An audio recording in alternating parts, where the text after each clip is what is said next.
Samantala, tiwala ang Malacanang sa maayos na sistema ng Department of Agrarian Reform para sa pamamahagi ng mga lupain ng Hacienda Luisita sa mga benepisyaryo. Inihag ito ng palasyo kaugnay sa inihaing petisyon ng alyansang magbubukid sa Hacienda Luisita sa Korte Suprema kung saan pinagpapaliwanag ang DAR. Ayon kay Deputy Presidential Spokesperson Abigail Valte, walang naka-designate sa mga lote kung kaya't mahalaga na matukoy ang magmamayari sa mga ito bago may pamahagi. Nauna nang tiniyak ng DAR na matatapos ang pamamahagi sa 6,000 farmers sa susunod na buwan hanggang Setyembre.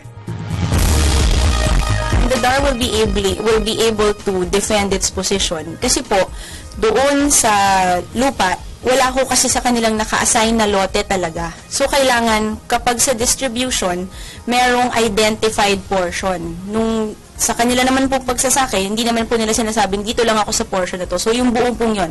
So, now that it is going to be distributed, the lots have to be identified by raffle. Hindi po pwedeng agawan base kung sinong mauna.